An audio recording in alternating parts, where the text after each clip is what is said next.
8 মাস, প্রায় 8 মাস থেকে আমরা ভিডিও বানাই না।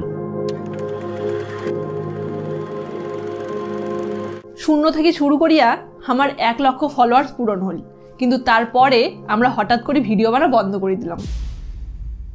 কি এমন হল, কেন আমরা ভিডিও বানাই না? কোটে গেল আলটিমেট প্যাচাল, এই সব প্রশ্নের উত্তর আজই আমাদের এই ভিডিও। মাই, কি হয়েছে তোর? কলেজ থেকে আসিয়া যে অঙ্কুরি বসিয়ে আসিস? না মা, কিছু হয় নাই। কিছু হয় নাই রে অঙ্কুরি বসিয়ে আসিস কেন? এটা ছিল আমার লাস্ট ভিডিও, এরপরে আর ভিডিও দেওয়া হয় নাই মোর প্রেগনেন্সির কারণে। আর প্রথম দিকে আমি অল্প স্বল্প ভিডিও বানাছি, তেমন কোনো অসুবিধা হয় নাই, কিন্তু পরবর্তীকালে মনে হয়েছে এরপরে আমার আর ভিডিও বানানোটা ঠিক হবে না, তার জন্য আমরা ভিডিও বানানোটা টোটালি বন্ধ করে দিই। এরপর আসিল সেই বিশেষ দিন, যেই দিনের ছবি আমরা তোমাদের সাথে শেয়ার করছি।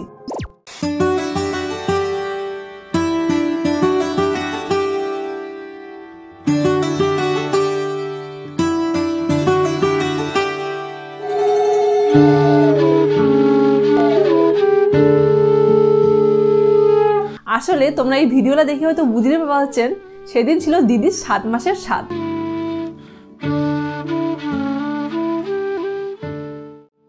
অবশেষে আমার বাড়ির সকালে দীর্ঘদিনের অপেক্ষার অবসান ঘটিল। আমার বাড়িত আমার ঘর আলো করে আসিল একটা ছোট্ট লক্ষ্মী ঠাকুর, আর এই নিয়ে আমার বাড়ির সকালে খুশির কোনো ঠিকানা ছিল না। তো আমার এই ছোট্ট সোনাক নিয়ে খুশির তো আমার কারোরই অন্ত ছিল না। তো আমরা অনেক প্ল্যানিং করি যে ছোট্ট সোনার ওয়েলকাম আমরা কেমন করে করবো, কিন্তু তার মধ্যতে হয়ে যায় খানিক গন্ডগোল। যেদিন আমার নার্সিংহোম থেকে বাড়ি আসার কথা ছিল, ঠিক তার আগের দিন সকাল 10টার সময় আমার ফোন আইসে, আর ফোন করিয়া কয় যে উমা তার আগের দিনে নার্সিংহোম থেকে ছুটি দিয়ে দিছে। তো তারপর হয়ে যায় এই গন্ডগোল, আর হচ্ছে 1 ঘন্টার মধ্যে আমরা বাড়ি চলে আসবে। তো সেই 1 থেকে 1.5 ঘন্টা সময় ছিল আমার হাতত, সেই 1 থেকে 1.5 ঘন্টার মধ্যে আমরা কেমন করে কি অ্যারেঞ্জমেন্ট করবো সেটা নিয়ে খুব চিন্তিত হয়ে পড়লাম। তো তারপরেও আমরা বাজার যাওয়া, ফুল কেনা, মানে আমার বাড়ির 2 জন ছিলাম, সেই 2 জন মিলিয়ে বাজার যাওয়া, ফুল কেনা, বেলুন কেনা, নতুন জামা কেনা, মানে সব কিছু করিয়া আমরা যতটুকু পারছি ততটুকু অ্যারেঞ্জমেন্ট করছি আর কি।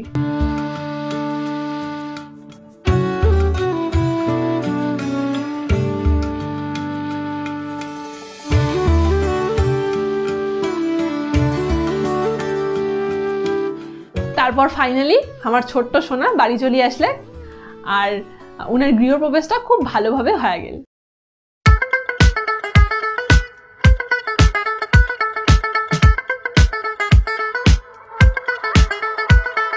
সুন্দরী সুন্দরী, সুন্দরী।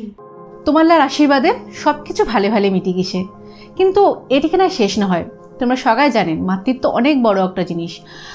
1-2 মাস অনেক ধরনের সমস্যা থাকে, আর সব থেকে বড় কথা হল আমার চাচি আমার ভিডিও বানার চক্করে যেন ছাওয়াটার কোনো রকম কোনো অসুবিধা না হয়, আর আমার সম্পূর্ণ সময়টা ছাওয়াটাকে দিবার চাচি।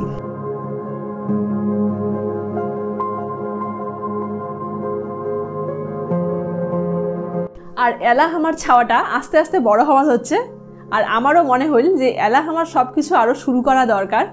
আর এতদিন তোমরা আমাকে অনেকে অনেক প্রশ্ন জিজ্ঞাসা করছেন, রাস্তায় ঘাটে অনেকের সাথে দেখা হয়েছে, আমাকে তাও জিজ্ঞাসা করছে যে আমাকে কেন ভিডিও দেই না, আমাকে আর ভিডিও দিমু না, বা আমার কি সমস্যা।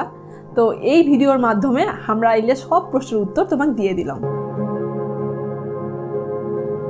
তো আমার এই নয়া জার্নিত তোমরা সবাই আমার পাশে থাকেন, আর চেষ্টা করবো আমার দিক থাকিয়া যাতে তোমাক নয়া নয়া ভালো ভালো ভিডিও উপহার দিবার পাই।